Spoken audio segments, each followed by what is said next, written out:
त्या पोस्टरवर लिहिलं आहे युवराजां आणि त्यामध्ये खास करून शब्द लिहिला आहे युवराजांची कायमच दिशा चुकली असा या ठिकाणी मजकूर या पोस्टरवर लिहिण्यात आला आहे।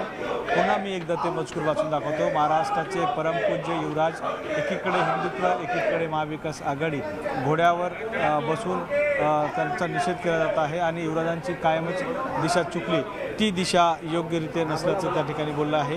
आपल्याला माहीत आहे की महाविकास आघाडी 3 पक्षाचं सरकार या ठिकाणी राज्यामध्ये पाहायला मिळालं। राष्ट्रवादी काँग्रेस आणि शिवसेना असं या एक समीकरण या ठिकाणी होतं, परंतु अचानक शिवसेनेतल्या काही लोकांनी बंडखोरी केली असल्यामुळे हे सरकार पडलं आणि आता मात्र शिंदे आणि उद्धव ठाकरे गट एकमेकांच्या विरोधात कमर कसून सभागृहामध्ये त्यांचा विरोध करत आहे, सभागृहांच्या बाहेर सुद्धा विरोध करण्याचं काम करत आहे। बरं विनोद, या पायऱ्यांवरती असलेल्या आमदारांशी आपण आता बोलू शकतोय का?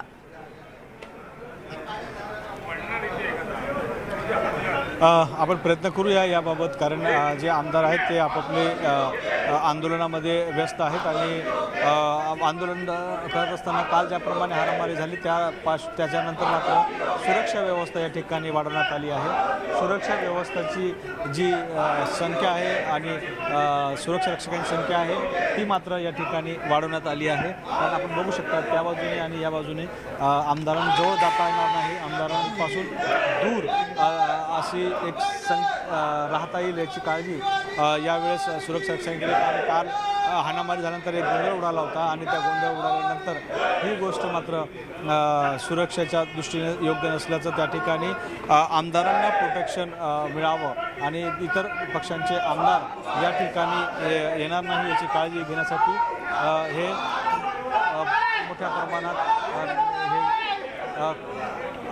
सुरक्षा रक्षक तैनात करण्यात आले आहे आणि तशा प्रकारचं नियोजनही या ठिकाणी करण्यात आलं आहे। त्यामुळे आमदारांशी सध्या बोललं तर कठीण आहे, कारण जोपर्यंत आंदोलन संपत नाही तोपर्यंत सुरक्षा रक्षकाला पार करून त्या ठिकाणी जाणं हे या विधिमंडळाच्या जे नियम आहेत त्याचं उल्लंघन केलं जाईल असं बोललं जातं आहे। त्यामुळे सध्या जे आहेत ते आमदार मात्र आपल्या नारेबाजीमध्येच व्यस्त आहेत, त्यामुळे नारेबाजी संपल्यानंतर त्यांचं आंदोलन संपल्यानंतर आपल्याला त्यांच्याशी बातचीत करता येईल। बरं विनोद, आदित्य ठाकरे हे विधान भवनामध्ये आलेत का, किंवा मग ठाकरे गटातले कोणी आमदार त्यांची प्रतिक्रिया यावरती जाणून घेणं सुद्धा गरजेचं आहे? नक्की ठाकरे गटांचे आमदार अनेक आले आहेत आणि आदित्य ठाकरे मात्र या ठिकाणी आले नाहीत आणि आदित्य ठाकरे काही वेळामध्येच या विधानभवनमध्ये दाखल होतील, परंतु ठाकरे गटांचे काही आमदार आतमध्ये आले आहेत आणि ते निवांत गेले आहे। एक गोष्ट या ठिकाणी पाहायला मिळते की काल ज्याप्रमाणे हाणामारी झाली होती त्यानंतर मात्र सुरक्षा रक्षकांची ही मोठी काळजी घेण्याचं काम करत आहे। प्रत्येक व्यक्तीला या ठिकाणी योग्यरित्या आतमध्ये जाण्याचा कारण जे ठिकाणी आंदोलन सुरू आहे तर त्या ठिकाणी कोणतेही इतर व्यक्ती किंवा इतर जे आमदार आहेत ते जाता कामा नये याची काळजी सुरक्षा रक्षकाकडून घेतली जात आहे। त्यामुळे काही क्षणामध्येच आदित्य ठाकरे हे या ठिकाणी पोहोचतील आणि त्यानंतर मात्र काय नेमकं त्यांचं नेतृत्व आहे ते पाहायला मिळतील। मुख्यमंत्री एकनाथ शिंदे या ठिकाणी आले आहेत, आपण बघू शकता मुख्यमंत्री एकनाथ शिंदे आता या ठिकाणी पोहोचले आहे आणि पोचल्यानंतर कालही त्यांनी ज्याप्रमाणे आपल्या गटाचे जे आमदार आहेत त्यांचं त्या ठिकाणी पोस्टर वाचलं आहे। एकनाथ शिंदे आपल्या बाजूने जात आहे, कालही ज्याप्रमाणे पोस्टर वाचले आणि त्यांना त्याचा मजकूर वाचला आणि त्यानंतर आपली काही प्रतिक्रिया न देता निघून गेले। असं वाटतं की त्या मजकुराला एकनाथ शिंदे यांचं समर्थन आहे, पाठिंबा आहे, त्यामुळे ही गोष्ट फार महत्त्वाची आहे की जे आंदोलन करत आहे शिंदे गटांचे कार्यकर्ते नेते ते तशाच प्रकारे करत आहेत जशा प्रकारचे एकनाथ शिंदे यांना हवं आहे आणि त्यामुळे या ठिकाणी आंदोलन करत आहे। कारण काल ज्याप्रमाणे जो घटना घडली आहे त्याच्यानंतर मात्र ही प्रथा किंवा आज आंदोलनाची ही जी दिशा आहे ती बदलली असती, परंतु आजही तशाच प्रकारचं आंदोलन या ठिकाणी शिंदे गटाच्याकडून आणि भारतीय जनता पक्षाच्या आमदाराकडून करण्यात येत आहे. याचाच अर्थ असा आहे की शिंदे गटाचं आणि एकनाथ शिंदे यांचं या आंदोलनाला पाठिंबा आहे. त्यामुळे हे बरं. आंदोलन आणखी तसंच सुरू असणार आहे. बरं विनोद, हेही या आज ठिकाणी अधिवेशनाचा पाहायला शेवटचा दिवस आणि हा दिवस आता कोणकोणत्या मुद्द्यांनी गाजण्याची शक्यता? आज शेवटचा दिवस आहे, तर यामध्ये महत्त्वाचे काही मुद्दे आहेत. ते महत्त्वाचे मुद्दे असे आहेत की सभागृहामध्ये विरोधकांचाही हाच आक्रोश असणार आहे की शेतकऱ्यांची जी मदत जाहीर केली आहे ती तारीख अजून या ठिकाणी निश्चित केली नाही आहे आणि ती तारीख निश्चित करावं अशी या ठिकाणी मागणी केली जात आहेत. 7,500 TET चे जे शिक्षक होते ते शिक्षक या ठिकाणी त्यांचे पगार बंद करण्यात आला आहे, तो मुद्दा या ठिकाणी आहे. आणि काल ज्याप्रमाणे 2 नेते च्यामध्ये हाणामारी झाली, त्यामध्ये अमोल मिटकरी आणि रोहित पवार हे 2 महत्त्वाचे नेते या ठिकाणी जात आहे. आणि त्याच्याच माध्यमातून काल ज्याप्रमाणे हा विषय झाला आणि आज तो हे आहे आपल्यासोबत अमोलजी एक मिनिट.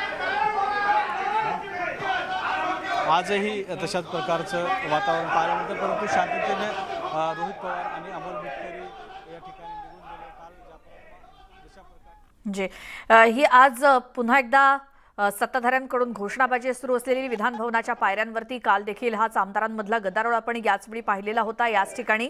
आणि आज पुन्हा एकदा सत्ताधारी आमदार हे विधान भवनाच्या पायऱ्यावरती उभे आहेत आणि आज त्यांचा रोख पूर्णपणे आदित्य ठाकरे यांच्यावरती आणि त्याच संदर्भातला हा मोठा बॅनर घेऊन हे शिंदे गटातले आमदार उभे आहेत विधान भवनाच्या पायऱ्यांवरती आणि घोषणाबाजी करतायत ठाकरे गटाविरोधात.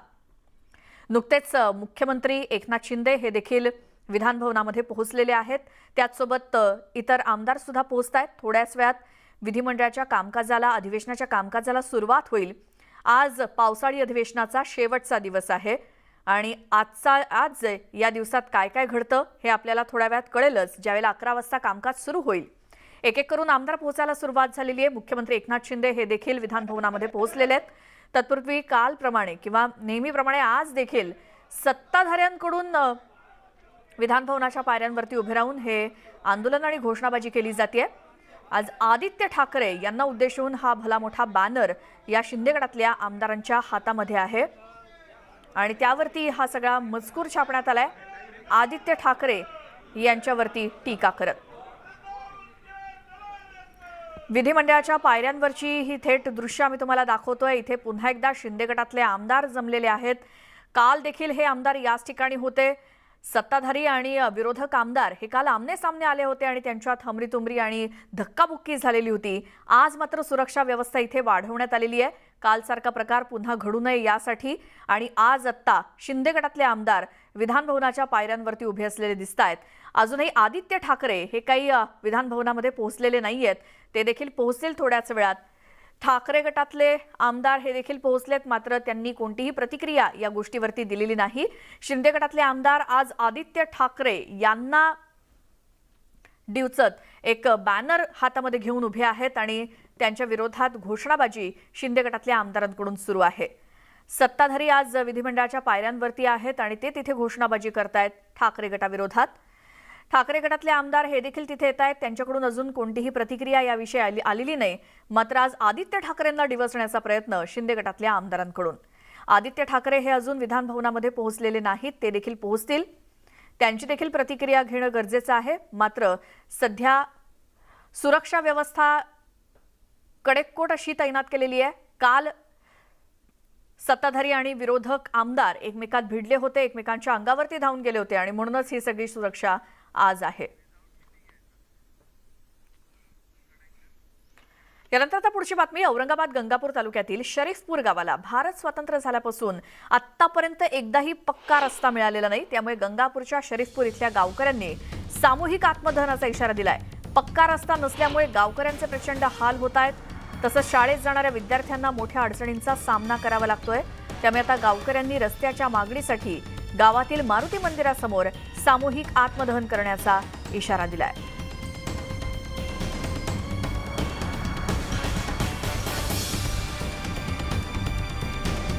देशाला स्वातंत्र्य मिळून 75 वर्ष पूर्ण झाली, मात्र औरंगाबादच्या या शरीफपूरमध्ये अजूनही ग्रामस्थांसाठी पक्के रस्ते नाहीत आणि त्यासाठीच सामूहिक आत्मदहनाचा इशारा गावकऱ्यांनी दिलेला आहे। रस्त्याच्या मागणीसाठी शाळेत जाणारे विद्यार्थी असतील किंवा मग रुग्ण असतील, या सगळ्यांनाच या परिस्थितीचा सामना करावा लागतोय। औरंगाबादच्या गंगापूर तालुक्यातील शरीफपूर हे गाव आणि तिथे भारताला स्वातंत्र्य मिळून 75 वर्ष झाली तरी अजूनही पक्का रस्ता काही मिळालेला नाहीये। थेट जाऊयात, आमचे प्रतिनिधी सिद्धार्थ गोदाम आपल्यासोबत आहेत। सिद्धार्थ, इतकी वर्ष झाली या गावाला अजूनही रस्ता मिळाला नाही, ही एक मोठी गोष्ट म्हणजे धक्कादायकच म्हणावं लागेल। त्याचं कारण नेमकं काय आणि आता ग्रामस्थ कसे आक्रमक झालेत? बघा, निश्चितपणे आता ग्रामीण भागातील शेतकऱ्यांच्या अनेक दिवसांपासूनच्या मागण्या मान्य होत नाही। त्याचंच आपल्याला काल परवा उदाहरण दिसलं, एका शेतकऱ्यांनी चक्क विधान भवनात पेटून घेतलं होतं। हा आता संताप आहे, कारण की सगळ्या गोष्टींची त्यांनी प्रयत्न करून बघितले, मात्र काय होत नाही। या ठिकाणी सुद्धा शेतकऱ्यांनी अनेक आंदोलनं केली, अनेक मागण्या केल्या, अनेक जे आहेत वेगवेगळ्या पद्धतीचे त्यांनी प्रयत्न केले, मात्र त्यांची रस्त्याची मागणी काय पूर्ण होत नाही। त्यामुळे आता चक्क या ठिकाणी आपण बघतोय चिता पेटवलेली आहे, चितेवर शेतकरी उभे आहेत आणि त्यांच्या रस्त्याची मागणी गेल्या अनेक वर्षांपासून जी मान्य नाही झालेली आहे। विशेष म्हणजे कोर्टाने आदेश देऊन सुद्धा या ठिकाणी प्रशासनाने त्यांची मागणी मान्य केलेली नाही। महिला असतील किंवा इतर सगळी लोक जी आहेत या ठिकाणी या आंदोलनात सहभागी झालेली आहेत। काय म्हणाल संतोषराव, आता संतापाचा कडेलोट होतोय, चिता पेटून तुम्ही चक्क बसलाय? खरंच मनापासून या ठिकाणी आपल्याला चॅनलच्या माध्यमातून सरकारला सांगावंसं वाटतं की या ठिकाणी आपल्या भारत देशाला स्वातंत्र्य मिळून 75 वर्ष झाले, परंतु अद्यापपर्यंत या ठिकाणी शरीफपूर गावाला या ठिकाणी रस्ता नाही। गंगापूर शहरापासून अवघ्या 5 किलोमीटर अंतरावर हे गाव असून तालुक्याला जोडणारा एकमेव मुख्य रस्ता या असल्यानं या ठिकाणी या गावातील विद्यार्थ्यांना तालुक्याला शाळेत जाण्यासाठी रस्ता नाही। या ठिकाणी कित्येक माता भगिनीचं बाळंतपण या ठिकाणी याच रस्त्यावर झालं।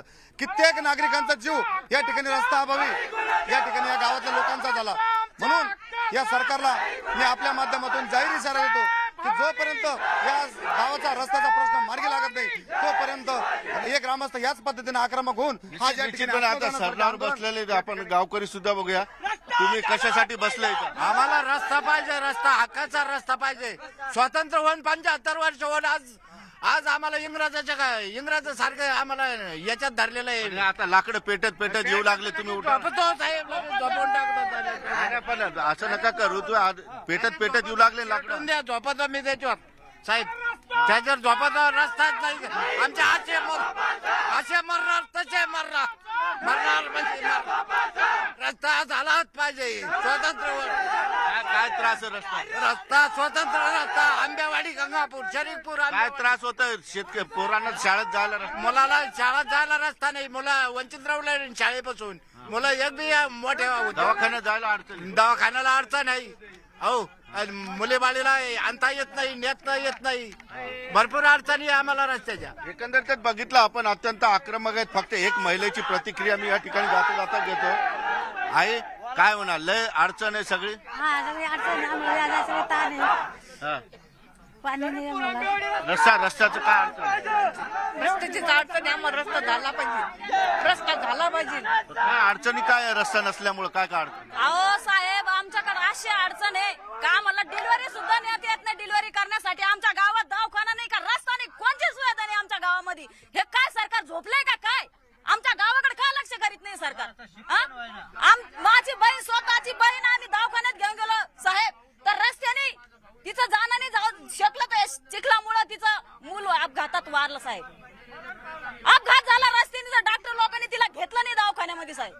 इतकी अडचण आहे आमच्या गावामध्ये। का रस्ता देत नाही सरकार आमच्या गावाला? का आमच्या गावाला सुविधा घेत नाही? का आमच्या गाव दखलमध्ये घेत नाही? निश्चित हा सवाल आहे। शेतकरी आक्रमक झालेले आहेत, चिता पेटून त्या ठिकाणी बसलेले आहेत आणि आपल्याला माहित आहे की मागण्यांकडे दुर्लक्ष झाल्यामुळे आज हे गावकरी अत्यंत आक्रमक आहेत।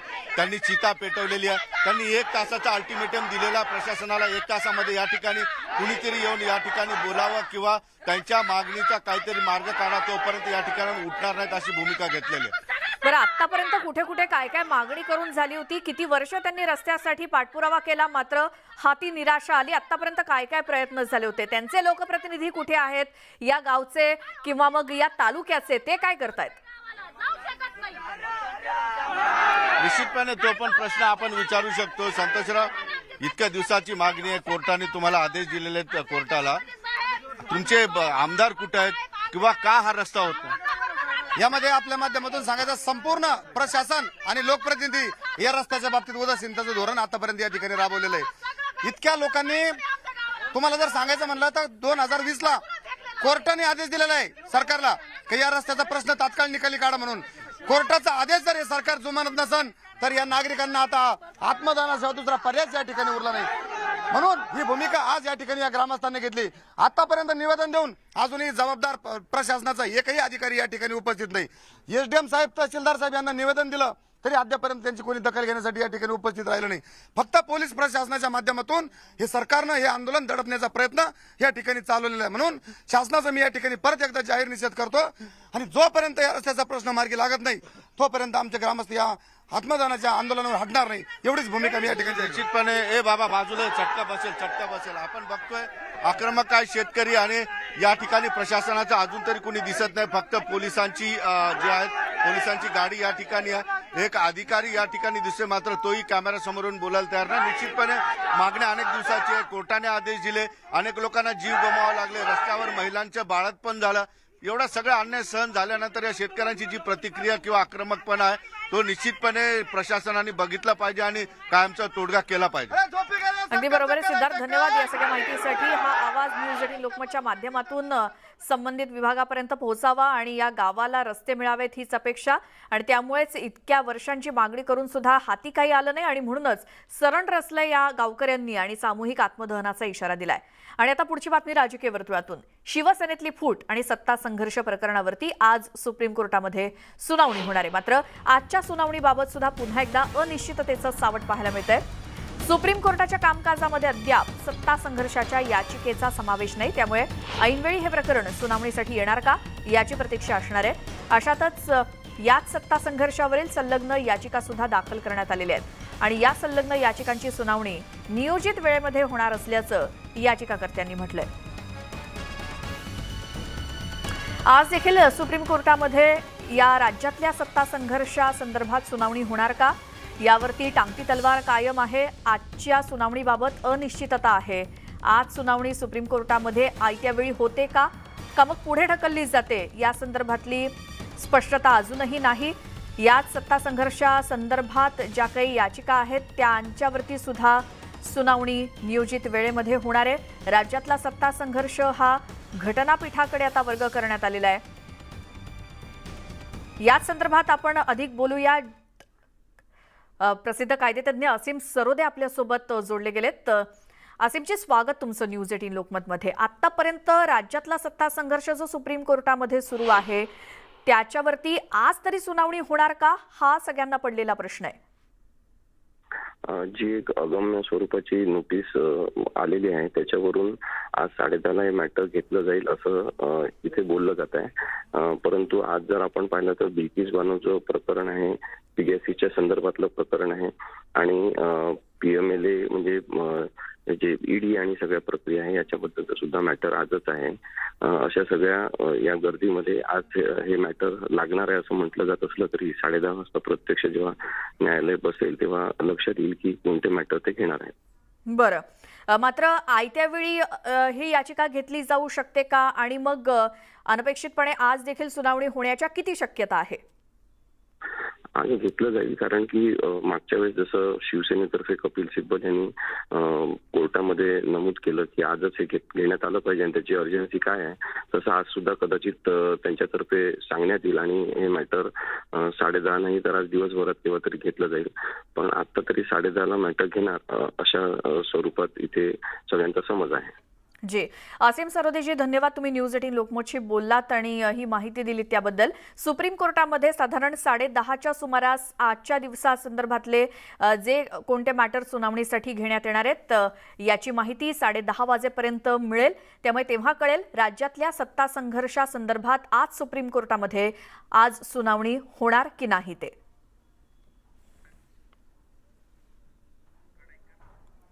आणि आता बातमी आहे मनसेच्या गोटातून. मनसेने एक नवी टॅगलाईन घेतली आहे. मी हिंदवी रक्षक, मी महाराष्ट्र सेवक असं नवं घोषवाक्य मनसेनं दिलेलं आहे. आणि मनसेच्या नोंदणी मोहिमेला आजपासून सुरुवात होते. राज ठाकरेंच्या उपस्थितीमध्ये ही सुरुवात होणार आहे मनसेच्या नोंदणीला. आणि मनसेनं त्यासाठी एक नवं घोषवाक्य सुद्धा तयार केलेलं आहे. मी हिंदवी रक्षक, मी महाराष्ट्र सेवक असं नवं घोषवाक्य मनसेचं. आणि मनसेच्या नोंदणी मोहिमेला आजपासून सुरुवात होते. मनसे अध्यक्ष राज ठाकरे यांच्या उपस्थितीत पुण्यामध्ये. राज ठाकरे आजारपणातून उठल्यानंतर पुन्हा एकदा नव्या जोमाने पक्षवाढीसाठी कामाला लागलेले आहेत. आज त्यांच्या ऑपरेशन नंतर ते पहिल्यांदाच पुणे दौऱ्यावर येत आहेत. मी किंवा रात्रीच ते पुण्यात आलेले आहेत आणि आता थोड्या वेळात इथं त्यांचं पहिल्या सभासद नाव नोंदणीचा शुभारंभ होणार आहे. आणि त्यासाठी मनसेनं एक नवी टॅगलाईन घेतलेली आहे. हिंदूंचा हिंदुस्थान, जसं हिंदू जननायक असं राज ठाकरेंची प्रतिमा पक्षाकडनं बनवली जात असतानाच हिंदूंचा हिंदुस्थान ही एक नवी टॅगलाईन घेऊन मनसे पुन्हा एकदा हिंदुत्वाची मतं मिळवण्यासाठी मैदानात उतरलेली. त्यासाठी आज ही सभासद नोंदणी होती. त्यासाठी खास नवीन फ्लेक्स तयार केलाय. मी हिंदवी रक्षक, मी महाराष्ट्र सेवक. प्राथमिक सदस्य नोंदणी शुभारंभ राज ठाकरे यांच्या हस्ते. हिंदू जननायक याचा स्पेसिफिक उल्लेख आहे. याचाच अर्थ जी हिंदुत्वाची जी मतं आहेत, आपल्याला माहिती आहे शिवसेनेत उभी फूट पडल्यानंतर, शिंदे गट आणि ठाकरे गटाची उभी फूट पडल्यानंतर जी हिंदुत्वाची जी स्पेस आहे राजकारणातली, ती अक्वायर करण्यासाठी मनसे पुन्हा एकदा नव्या जोमाने कामाला लागली. त्याचा शुभारंभ आज पुण्यातनं होताना दिसतोय. आणि हे ऑनलाईन एक मिस कॉल दिला की तुम्हाला मनसेचा सभासद होता येणार आहे. त्याचा शुभारंभ आज राज ठाकरेंच्या हस्ते होतोय. त्यामुळे कसा रिस्पॉन्स मिळतोय मनसेला युवकांचा विशेष करून हे पाहणं औत्सुक्याचं ठरणार आहे. व्हिडिओ जर्नलिस्ट गणेश कदमसह चंद्रांत फुंदे, न्यूज 18 लोकमत पुणे. आणि आता पुन्हा जाऊयात मुंबईमध्ये. विधानभवन परिसरामध्ये शिंदे गटातले आमदार भरत गोगावले बोलतायत. त्या 3 माळ्याच्या मातोश्रीचं आम्ही पावित्र्य राखतोय, पण 8 माळ्याची मातोश्री ती आम्हाला चढायला पाय दुखतील म्हणून झालेलं आहे. उद्धव ठाकरे म्हणताय की मुख्यमंत्री जे ते कंत्राटी आहे, सरकार कधी जाईल काय माहिती. आता बघा, ठीक आहे ना, कंत्राटी पण माणूस नंतर परमनंट होतो की 240 दिवस भरले कंपनीत का तो माणूस परमनंट होतो नियमाप्रमाणे. तसं आता आम्ही सुरुवात केलेली आहे की आम्ही दाखवून देऊ परमनंट आहे का कंत्राटी आहे ते. याच्या आधी जेव्हा अशा पद्धतीने ठाकरे कुटुंबियावर अपशब्द वापरले गेले तेव्हा असं म्हटलं होतं की त्यांच्याबद्दल कुणी असे अपशब्द वापरू नये. तर आता अशा पद्धतीने भूमिका बदलली गेली आहे. ठाकरेंची संख्या वाढत चाललेली आहे, त्याच्यामुळे आम्ही बाळासाहेबांचा आदर करतोय. हे आमचं पुन्हा एकदा तुम्हाला सांगणं आहे. बाळासाहेबांच्या बद्दल कोणीही कसलाही अपशब्द वापरला तर आम्ही कोणीही शिवसैनिक खपून घेणार नाही आहे. हा तुम्हाला आज आमचा पुन्हा एकदा हिंदी में जानना चाहिए कि आप लोगों ने आंदोलन किया है, इनमें कई तरह के उल्लेख किए हैं, किस तरह से आप वेट कर रहे थे? वेट कर रहे थे, कल जो हुआ वो आज होना नहीं चाहिए था करके हम लोग देख रहे थे. कोई आता ही नहीं था. हम लोग ऐसा नहीं चाहते थे कोई आवे हमारे आंख के ऊपर और हम लोग लेवे, ऐसा नहीं था. लेकिन हम लोग देख रहे थे क्या है क्या नहीं. हम लोग हमारा कार्यक्रम प्रोग्राम खत्म किया, अभी जा रहे हैं हम अंदर. उनको क्या करना है करने दो. आदित्य ठाकरे लगातार चुनाव के लिए आप लोगों को बुलाया जा रहा है, क्या टारगेट किया जा रहा है? कौन सा चुनाव के लिए? आगामी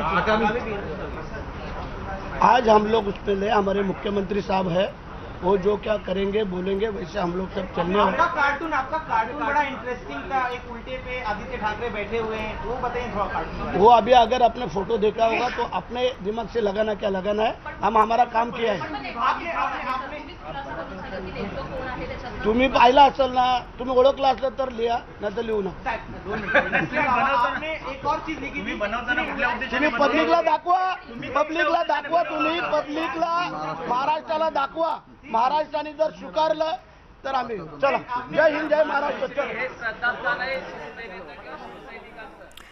तर आज शिंदे गटातल्या आमदारांच्या हातामध्ये जो बॅनर आहे आदित्य ठाकरे यांना डिवचण्यात आलाय. आणि याच संदर्भात भरत गोगावले यांना विचारलं असता त्यांनी दिलेली ही प्रतिक्रिया. थोड्याच वेळात आता सभागृहाच्या कामकाजाला सुरुवात होईल. आज शेवटचा दिवस आहे पावसाळी अधिवेशनाचा.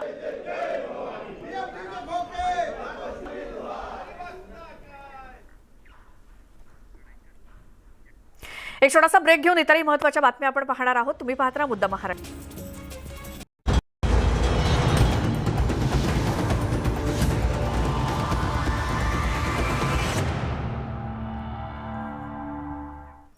ब्रेकनंतर तुमचं स्वागत. मुद्दा महाराष्ट्रामध्ये आणि आता पुढची बातमी आहे. जम्मूमधील शांतता बिघडवण्याचा पाकिस्तानचा नापाक प्रयत्न भारतीय सेनेनं हाणून पाडलाय. राजौरीतील नौशेरा सेक्टरमध्ये नियंत्रण रेषेजवळ दहशतवाद्यांचे 48 तासामध्ये घुसखोरीचे 2 प्रयत्न उधळून लावण्यात आले आणि या कारवाईमध्ये 2 दहशतवाद्यांना कंठस्नान घालण्यात आलं.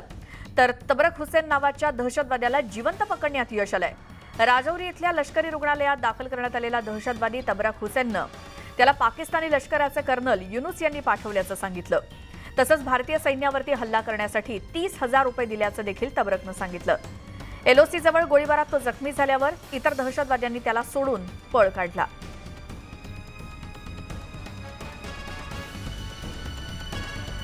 तर पकडलेल्या दहशतवाद्यानं काय खुलासा केला पाहूया.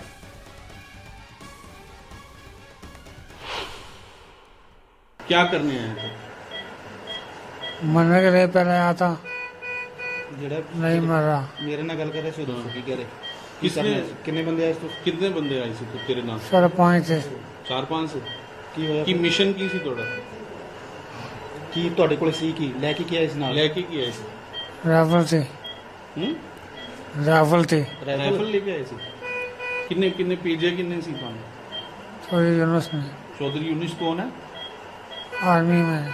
आर्मी के पाकिस्तान की उन्हें की क्या के भेजे तुम? कि जाके पहुंचते थे की करो हमला करो.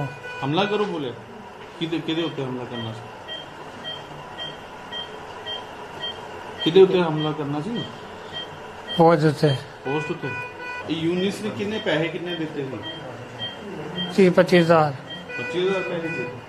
30-25,000. अच्छा की आख्या पैसे दे के की आख्या उन्हें हमला करना हमला करना. किधर हमला करना? जंगल बॉर्डर में. जंगल बॉर्डर पे फिदाईन हमला करना सी. फिदाईन बोले सी फिदाईन करो. हाँ.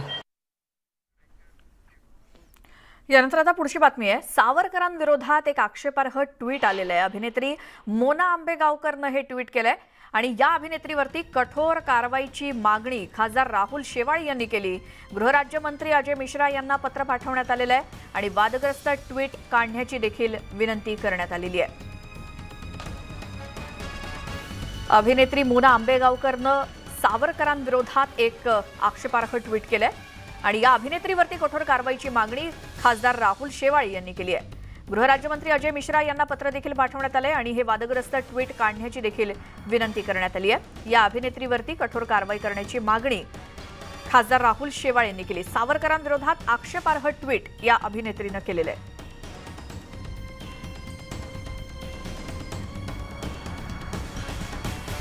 पुढची बातमी. टीईटी परीक्षेच्या गोंधळामध्ये आता चक्क शिक्षणाधिकारी यांच्याच मुलीचं नाव आल्यामुळे गोंधळ निर्माण झालाय.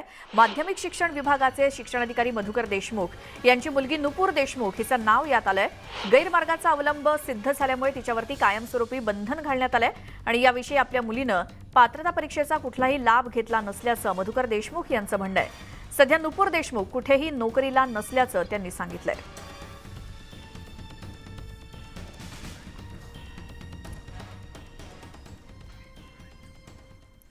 अधिवेशनामध्ये मांडलेल्या मुद्द्यांवरून आमदार आणि शिक्षकांमध्ये फोनवरून खडाजंगी झाली. भाजप आमदार प्रशांत बंब यांनी अधिवेशनामध्ये मांडलेला मुद्दा योग्य नसल्याचं सांगत एका शिक्षकानं त्यांना धारेवर धरलं. शिक्षकांची मुलं आणि आमदारांची मुलं कोणत्या शाळेत शिकतात या मुद्द्यावरून दोघांमध्ये फोनवरून बाचाबाची झाली.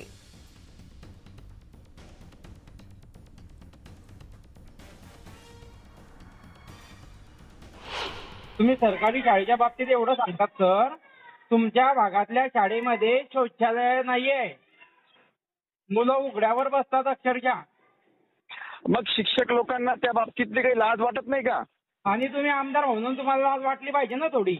त्याच्याकरताच मागतो आम्हाला मांडायला हेच हाऊस आहे. तुम्ही दारू पिलेले आहे का? शिक्षक किती अडचणीमध्ये मुलांना शिकवतो ते माहितीये का सर तुम्हाला? अरे काय खोटं बोलता. अरे बाबा तुम्ही जर तसं असता ना स्वतःचे मुलं स्वतःच्या शाळेत शिकवले असते. मी माझी मुलगी प्रायव्हेट माझी मुलगी जिल्हा परिषदेच्या शाळेत शिकवले मी. तुमच्या एकट्याची असेल म्हणून काय झालं? मूर्खासारखं बोलला का? बरं तुमची मुलं कोणत्या शाळेत शिकताय सर? माझ्या प्रश्नाचं उत्तर द्या. तुम्ही एक आमदार आहात, तुमची मुलं कोणत्या शाळेत शिकताय? अरे तुमच्यामुळेच ना, तुम्ही बरोबर शिकवत नाही ना. आम्ही बरोबर शिकवतोय, शासन काम करू देत नाही आम्हाला. काय खोटं बोलता. शासन वेळोवेळी माहिती मागवते. अरे निर्लज्जासारखं स्वतःचे मुलं निर्लज्जासारखे तुमच्या ऐका ना, तुमच्या निर्लज्जामुळे अहो तुमची निर्लज्जता आहे की तुम्ही फोनवर असं बोलू शकता. कारण ऐका ना, तुम्ही माझी गोष्ट ऐका ना, तुम्ही ऐकून घ्या माझं. करू देत नाही. तुम्ही वेळोवेळी आम्हाला माहिती मागवतात, ही माहिती द्या, ती माहिती द्या. आता बीएलओ आहे आमच्या शाळेमध्ये, 3 लोक बीएलओ आहे. अहो तुम्ही तुमच्या एकट्या शाळेचं नका बोलू हो. तुमच्या 50,000 रुपये पगार घेऊन 50,000 रुपये पगार घेऊन प्रायव्हेट शाळेमध्ये 10,000 रुपये शाळेच्या खाली मुलं टाकतात तुम्ही. सर आमचा पगार काढता, तुम्हाला किती निधी मिळतो? अहो आम्हाला तुमच्या ह्याच्यावर लक्ष ठेवायला ठेवलेलं आहे, त्याचा पगार आहे आम्हाला. तुम्ही तुमच्यावर लक्ष ठेवायला पगार आहे आमचा. माझं ऐकून घ्या. तुम्ही 5 दिवस जरी आमदार झाले तरी तुम्ही 50,000 रुपये पेन्शन घेता सर रिटायरमेंट नंतर. आम्ही 38 वर्ष सेवा करतो, आम्हाला काय देतो? अहो मी घेणार, एक काम करा, तुम्ही मला लेखी लिहा किंवा समोर येऊन बोला. मी लेखी द्यावा असं काय? असं कोणतं मोठं काम आहे? मग तुम्ही माझ्याशी बोलू शकत नाही, तुम्ही लेखी द्या आणि समक्ष भेटा मला. तर आमदार आणि एक शिक्षक यांच्यामध्ये फोनवरून झालेली ही बाचाबाची. आता बातमी आहे एसटीनं प्रवास करणाऱ्यांसाठी. एसटीतून प्रवास करताना प्रवाशांना आता तिकिटासाठी सुट्या पैशांची काळजी करावी लागणार नाही, कारण एसटी महामंडळानं डिजिटल प्रणालीद्वारे तिकीट खरेदी करण्याच्या दिशेनं पाऊल टाकलंय. महामंडळानं 5,000 अँड्रॉइड संचलित डिजिटल तिकीट यंत्र प्रवासी सेवेमध्ये दाखल केली आहेत आणि या यंत्रांमुळे एसटीत सुद्धा प्रवाशांना स्कॅन करून तिकीट काढता येणार आहे. नव्या यंत्रांमुळे प्रवाशांना प्रवासादरम्यान रोख पैशांऐवजी UPI किंवा QR कोड या डिजिटल पेमेंटचा वापर करत तिकीट काढता येईल आणि नवीन अँड्रॉइड मशीन्स प्रथम टप्प्यात अकोला, लातूर, यवतमाळ, बुलढाणा, चंद्रपूर आणि भंडारा या विभागांना वितरित करण्यात आले.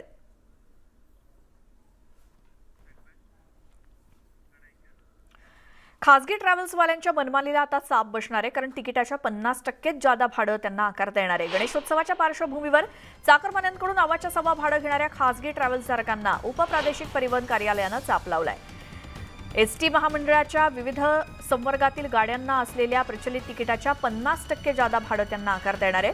तिकिटाच्या 1.5 ते 2 पट भाडं आकारून प्रवाशांची लूट केल्यास संबंधित खासगी ट्रॅव्हल्सधारकांवरती कठोर कारवाई केली जाईल, असा इशारा उपप्रादेशिक परिवहन कार्यालयानं दिलाय.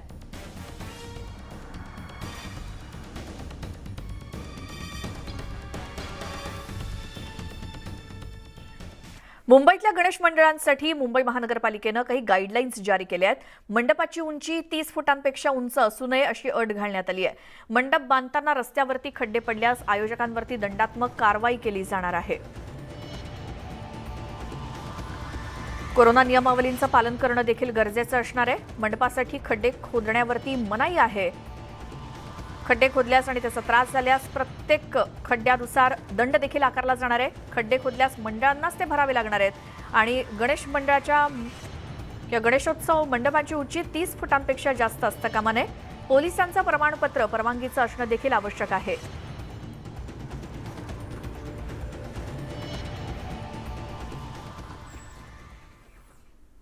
मुंबई गोवा महामार्गावरून निवळी मार्गे गणपतीपुळेकडे जाणाऱ्या रस्त्यांची अक्षरशः चाळण झाली आणि या मार्गावरती मोठमोठे खड्डे पडलेत. त्यामुळे अपघातांचं प्रमाण सुद्धा वाढलंय. खराब रस्त्यामुळे रुग्णाला हॉस्पिटलमध्ये न्यायला सुद्धा उशीर होतोय. अनेक वेळा रिक्षा चालक भाडी नाकारतात. त्यामुळे स्थानिकांचे होणारे हाल थांबावेत, यासाठी या मार्गावरचे खड्डे बुजवावेत अशी मागणी करण्यात आली आहे. रत्नागिरी जिल्ह्यात सध्या सगळीकडेच खड्ड्याचं साम्राज्य झालेलं पाहायला मिळतंय आणि आता आपण सध्या उभे आहोत निवळी गणपतीपुळा रोडला.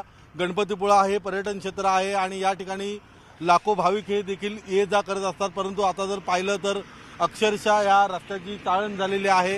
इथून ये जा करताना गाडीवाल्यांना इथे त्रास सहन करावा लागत आहे. एक स्थानिक रिक्षावाले इथं आलेले आहेत, आपण जाणून घेऊया. दादा काय सांगाल, हा जो रोड आपण बघताय हा अतिशय खराब झालेला आहे. तुम्ही इकडचे स्थानिक आहात, तुम्हाला इकडनं नेहमीचा नेहमी प्रवास करायला लागतो, काय सांगाल या रोडबद्दल? सर कसं आहे माहितीये का, या रोडमुळे आपल्याला खूप त्रास होतो. म्हणजे एखादा पॅसेंजर असो किंवा पेशंट वगैरे असला तर आपल्याला त्याचा त्रास होतो. कमरेला म्हणा, गाड्यांचा पण आम्हाला त्रास, गाड्यांना पण खूप त्रास होतो या खड्ड्यांमुळे. प्रशासनाचं याच्याकडे लक्ष आहे की नाही तेच आम्हाला काही कळत नाही. हा इथे निवळी जयगड रस्त्याचा दरवर्षीचा प्रॉब्लेम आहे. इथे दरवर्षी कॉन्ट्रॅक्टर आपले पैसे खर्च करतात कोट्यानी आणि महिनाभर पण रस्ता राहत नाही तो. आणि प्रत्येक वेळी पावसाळी एवढे खड्डे पडलेले तुम्ही बघताय, गाड्या कशा चालवायच्या हा प्रश्न पडलेला आहे. अक्षरशः गाड्यांची दयनीय आणि माणसाची पण अवस्था दयनीय झाली. आणि आता थेट जाऊयात मुंबईमध्ये. विधान भवन परिसरामध्ये आदित्य ठाकरे पोहोचलेले आहेत आणि बोलत आहेत.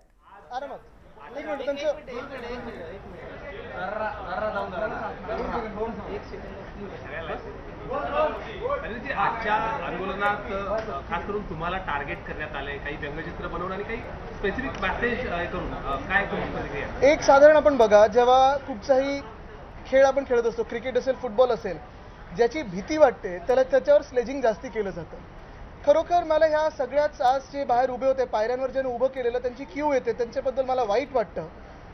त्यांना अपेक्षा हीच होती की तिथे गेल्यानंतर आता 50 खोके वगैरे मला लोकांमधून ऐकू येतं, पण जी त्यांना खरी अपेक्षा होती मंत्रिपदं मिळतील ती जी मिळाली नाहीत. म्हणून बघा किती त्यांना इम्प्रेस करायला माझ्या विरोधात बोलायला लागतंय आणि गळ्यात काय काय घालून उभं केलं जातंय. त्यांची मला क्यू येते.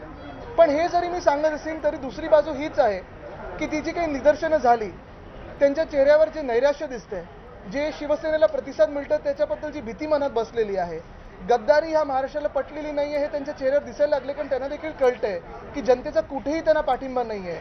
एका चांगल्या प्रामाणिक माणसाच्या पाठीत खंजीर खुपसून जे निघून गेलेले आहेत, आज सगळं हे त्यांना करायला लागते कारण कुठे ना कुठे त्यांना पब्लिसिटी पाहिजे. माझी अपेक्षा हीच होती की मंत्रिपदासाठी असेल किंवा निदर्शनासाठी असेल, जे काही त्यांच्या मनात असेल, आज जर ते ह्याच पायऱ्यांवर आम्ही जसं रोज उभे आहोत, शेतकऱ्यांचे प्रश्न घेऊन उभे असते, ओला दुष्काळ जाहीर करा हे घेऊन उभे असते, महिलांवर जे अत्याचार आहेत चालू आहेत ते घेऊन उभे असते, किंबहुना ह्या महाराष्ट्रातले अनेक जे विषय तरुणांचे असतील. आता परवाकडे जसं मी सांगितलं आणि परत बोलतोय, कारण शेतकऱ्यांना काही आश्वासनं दिली गेली ती पूर्ण झालेली नाही आहेत. दहीहंडी मंडळांसाठी त्यांनी सांगितलेलं आम्ही GR कडू, साहसी खेळ म्हणून जाहीर करू, 5% नोकऱ्या देऊ, कुठेही त्याचं काही कुठच्याही कागदावर आलेलं नाही आहे. अनेक मंडळं आम्हाला येऊन भेटतात. हे जे काही प्रश्न आहेत ते जर घेऊन उभे असते तर मला त्यांचं कौतुक वाटलं असतं की चला कधी ना कधीतरी जी शिवसेनेची शिकवण आहे ते घेऊन उभे आहेत. पण घरात जे संस्कार झालेले आहेत, जी काही चित्र मी बघितली रेखाटलेली होती, ते समोर आता दिसायला लागलेलं आहे की हेच त्यांच्या घरात जे संस्कार झालेत ते आज दाखवत आहेत. अनेक लोकांना मी विचारत आलेलो आहे आणि आज पण विचारतो, ठीक आहे माझ्यावर तुम्ही टीका करत आहात, उद्धव साहेबांना करत आहात, आमच्यासोबत जे शिवसैनिक उभे आहेत त्यांच्यावर करत आहात, पण आम्ही तुमच्यासाठी काय कमी केलं आणि काय कमी दिलं तुम्हाला, हा माझा प्रश्न आहे.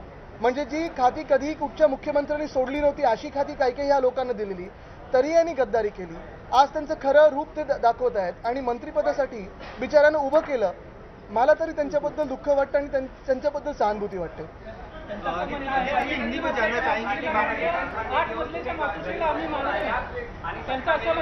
त्यांचा गैरसमज असा आहे की पर्यटन खातं बोलल्यानंतर आपण पर्यटक नाही होत, पर्यटनासाठी आपण काहीतरी करायचं असतं, आम्ही फिरायचं नसतं. त्यांच्या मनात असं असेल की पर्यटन खातं घेऊन जगभराची वारी करायची, असं नाहीये. तो गैरसमज त्यांनी दूर करावा.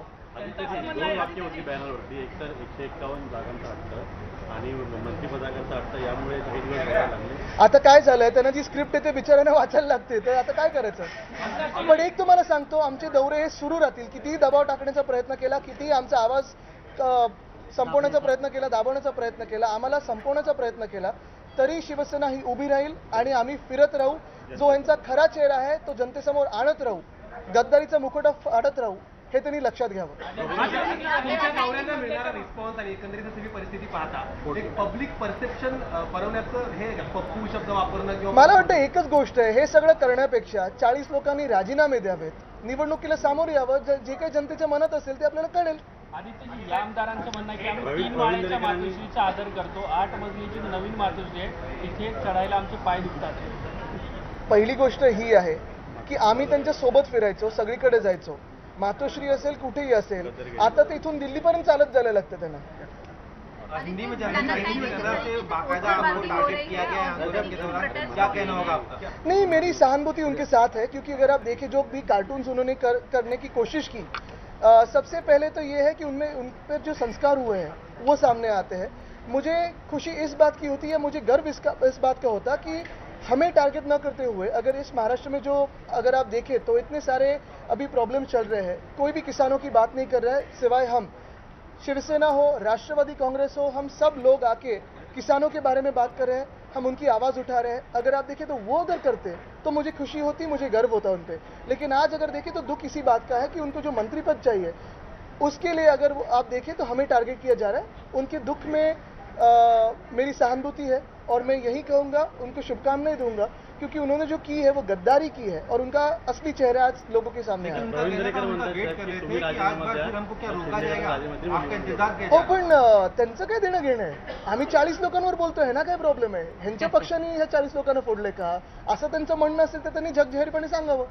म्हणजे बेगानी शादी में अब्दुल्ला दीवाना आपका इंतजार किया जाता है बाकायदा साफ तौर पर आंदोलन शुरू किया, इसके बाद से कहीं ना कहीं आंदोलन को खत्म। देखो, जो भी ये गद्दार लोग कर रहे हैं, अगर आप देखें जो शिवसेना को जन प्रतिसाद मिल रहा है, जनता का आशीर्वाद मिल रहा है, उनके चेहरे पे साफ है कि वो डर उनके भी चेहरे पे पूरा दिख रहा है। एक बात जाहिर सी है कि किसी को भी ये महाराष्ट्र में जो हरकतें हुई हैं पसंद आई नहीं है और ये नैराश्य उनके चेहरे पे दिख रहा है। वहां जाने के बावजूद उनको कुछ मंत्री पद ना मिला है, 50 खोके, ये तो अभी जनता बोल रही है, हम तो नहीं बोल रहे। लेकिन कहीं ना कहीं जो सच है वो बाहर आ रहा है और डर उनके चेहरे पे दिख रहा है। हिंदुत्व के मुद्दे पर टारगेट करने की कोशिश की गई है, आपको हिंदुत्व लेकिन किसी की पीठ में खंजीर खोपसना ये हमारा हिंदुत्व नहीं है। हमारा हिंदुत्व है कि लोगों को साथ में लेके चलना, हमारा हिंदुत्व है किसानों की बात करना, हमारा हिंदुत्व है बेरोजगार जो भी उसको रोजगार देना, यह हमारा हिंदुत्व है। सबको साथ में आगे लेके चलना हमारा हिंदुत्व है। जिस आदमी ने सब कुछ दिया हमें वो हमारा हिंदुत्व नहीं, ये उनका जो चल रहा है वो रावण राज है, राम राज्य नहीं है। महापालिकेची चौकशी लावली आहे, मुंबई महापालिकेची चौकशी लावली आहे, तुमची मागणी काय? काही सत्ताधारी हे घोषणा देत आहेत, कुठेही शेतकरी शिक्षण किंवा इतर मुद्द्यांवरती घोषणा केल्या जात नाही। आता आपण आम्हाला गेले पूर्ण आठवडा कव्हर करत आहात। खोक्यांबद्दल आम्ही नक्कीच बोलत आहोत, कारण जे सरकार शेतकऱ्यांचं सरकार होतं, तरुणांचं सरकार होतं, महिलांचं सरकार होतं, मुंबई महाराष्ट्र सर्व जिल्ह्यांचं सरकार होतं, प्रत्येक आवाज ऐकला जायचा, ते सरकार निर्लज्जपणे गद्दारी करून पाडल्यानंतर अर्थात ते का पाडलं हे आम्हाला जगजाहीर करावं लागतं आणि आम्ही नाही बोलत आहे। प्रत्येक गल्लीत लहान मुलाला देखील माहिती आहे 50 खोकेचा अर्थ काय आहे। हे आम्ही कुठचे आरोप करत नाहीत, जनतेकडून आलेले आम्हाला हे सगळ्या बातम्या आहेत आणि तुमच्याकडून आलेल्या बातम्या आहेत। पण अर्थात आम्ही, आपण बघत असाल, मग अजित पवार साहेब असतील, आम्ही सर्व असू, शेतकऱ्यांना भेटत आहोत, ज्या महिलांवर अत्याचार झालेले आहेत त्यांना जाऊन भेटतो आणि आम्ही आवाज पूर्णपणे उठवायचा प्रयत्न करतो। काल देखील आपण बघितलं असेल, कदाचित पहिल्यांदा मी तरी माझ्या आत्ताच्या ह्या 2.5 वर्षाच्या कारकिर्दीत बघितलं, ह्या नवीन सरकारचा पहिला प्रश्नोत्तराच्या तासामध्ये राखीव ठेवला गेला। काल देखील अजून एक प्रश्न राखीव ठेवला गेला, म्हणजे मंत्र्यांचा कुठेही अभ्यास दिसत नाहीये। आपण जर बघाल तर ट्रेजरी बेंचेसवर जेवढे लोक बसायला पाहिजेत, आम्ही जेव्हा सत्तेत होतो आम्हाला मुख्यमंत्री आणि उपमुख्यमंत्री दोघेही खडसावून सांगायचे की तुम्ही सगळे तिथे बसले पाहिजेत। जे विरोधी पक्षाचे असतील किंवा सत्ताधारी पक्षातून आमदार बोलतात, लोकप्रतिनिधी असतात, त्यांचे आवाज तुम्ही ऐकून घेतले पाहिजेत, कारण हा जनतेचा आवाज असतो। कोणी ट्रेजरी बेंचेसवर सिरियसली बसत नाही, तुम्ही बघा। आणि म्हणूनच आम्ही 50 खोके ह्याचा अर्थ काय हे लोकांना विचारतोय, पण ते कुठेतरी झोंबलेले आहेत ना। ठाकरे यांनी वरळीतून राजीनामा द्यावा, मग त्यानंतर अरे मी तर म्हणतोय पहिलं 40 लोकांनी द्यावा, चला मी पण देईन आणि निवडणूक लढवीन। पण माझं म्हणणं हेच आहे की हे सरकार घटनाबाह्य आहे, बेकायदेशीर आहे। पूर्ण महाराष्ट्र असेंब्ली डिझॉल्व्ह करा आणि सगळेचे सगळे निवडणुकीला सामोरे जाऊ। एकदा जनतेला ठरवू दे की लोकप्रियता कोणाची आणि काय मान्य आहे लोकांना। मुख्य गोष्ट हीच आहे की जे काही चाललेलं आहे ते आपल्या देशाला हानिकारक आहे। आपण बघत असाल ही जी काही गटतटाची राजकारण झालेलं आहे, गद्दारी जी झालेली आहे, असं जर हे लेजिटिमाइज व्हायला लागलं तर ह्या देशाच्या प्रत्येक राज्यात मोठी राजकीय अस्थिरता निर्माण होऊ शकेल आणि हे कुठच्याही देशाला ना आपल्या देशाला कधी परवडणारं नाहीये। जनतेला आवडलं नाही गद्दारी आणि म्हणून मी सांगतोय की 40 लोकांनी राजीनामे द्यावे, आपण निवडणुकीला समोर जाऊ। मुंबई महापालिकेची चौकशी लावली आहे, आता मुंबई महापालिकेची चौकशी लावलेली आहे, नक्की होऊ द्या चौकशी, कारण आम्ही जी चांगली कामं केलेली आहेत, आम्हाला मार्केटिंग जमलं नाही, कदाचित त्या चौकशीतून लोकांच्या समोर येईल। नक्कीच मला वाटतं सर्वत्र सगळीकडे एकदा चौकशी होऊ द्या आणि ती फ्री फेअर होऊ द्या, लोकांच्या समोर होऊ द्या। सरकार बदलल्यानंतर एका दिवसात व्यक्तींनी आत्महत्या करण्याचा प्रयत्न केला, एकाने विधानभवनाच्या बाहेर जाळून घेण्याचा प्रयत्न केला, दुसऱ्याने मंत्रालयाच्या वर चढून आत्महत्या करण्याचा प्रयत्न केला, आंदोलन केला। एकंदरीत हे बरोबर आहे, आपण सांगताय मला। मग आज त्यांच्या गळ्यात काय होतं? त्यांनी त्यांचा आवाज उठवला का? त्यांनी ज्या अधिकाऱ्यांनी, ज्या हक्काने त्यांनी त्यांच्या तत्पुरतं मुख्यमंत्र्यांना जे काही इतर सांगत असतात की आम्हाला हे द्या, ते द्या, 50 कोटीचा फंड द्या, अमुक द्या, तमुक द्या, शेतकऱ्यांचा आवाज का नाही उठवतात ते? कधी तुम्ही त्यांना डेलिगेशन घेऊन गेलेलं बघितलंय? मुंबई गोवा हायवेचा प्रश्न पुन्हा एकदा ऐरणीवर आलेला आहे. गणेशोत्सव जवळ आला आहे. नागरिक कोकणातले प्रचंड प्रमाणात निराश आहेत, नाराज आहेत. आमदारांवर देखील प्रचंड प्रमाणात उपस्थित हा महत्त्वाचा प्रश्न झालेला आहे. परवाकडे मी नाशिकवरनं येताना देखील आपण खड्डे भयानक होते. मुंबई गोवा असेल, ठाणा बेलापूर रस्ता असेल, ठाण्यातले खूप रस्ते असतील. एकंदरच ह्या वर्षी आपण बघितलं असेल रस्त्यांसाठी आत्ता कदर करणारं कोणीच नाही आहे. जसं आम्ही सांगतोय, परत सांगतोय की महाविकास आघाडी सरकारमध्ये शहरं असतील किंवा गावं असतील, प्रत्येक ठिकाणचा आवाज आमच्या मंत्रिमंडळात होता. महिलांचा होता, मुंबईचा होता, प्रत्येक जिल्ह्याला रेप्रेझेंटेशन होतं. आत्ता तुम्ही बघा, काल परवाकडे मंत्र्यांचे बंगले घोषित झालेले आहेत, पण ज्या जिल्ह्यांची पालकमंत्री म्हणून जबाबदारी असते ते पालकमंत्रीपद कोणाची घोषित झालेली नाही आहेत. ह्याचा अर्थ काय काढायचा? म्हणजे मंत्रिपदासकट जे काही बाकीचं मिळतं ते पाहिजे, पण जबाबदारी कोणालाही पाहिजे नाही. हे दुर्दैवी आहे. आणि म्हणून मी पुन्हा सांगतोय, परत सांगतोय की 40 लोकांनी जी काही गद्दारी केली आहे त्यांनी निवडणुकीला सामोरी जावं. लोकांना ठरवू दे हे योग्य आहे की नाही. जे काही जनता ठरवेल ते आम्हाला मान्य असेल.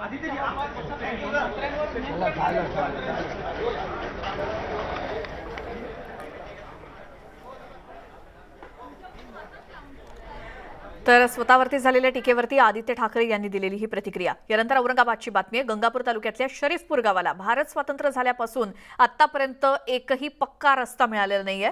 त्यामुळे गंगापूरच्या शरीफपूर इथल्या गावकऱ्यांनी सामूहिक आत्मदहनाचा इशारा दिलाय.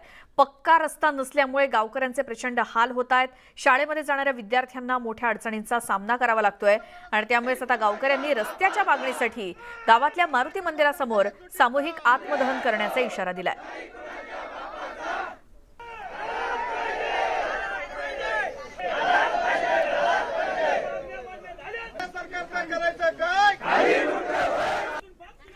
या बातमीसोबतच वेळ झाली आहे मुद्दा महाराष्ट्राचा मध्ये आता इथेच थांबण्याची. मात्र तुम्ही पाहत राहा न्यूज 18 लोकमत.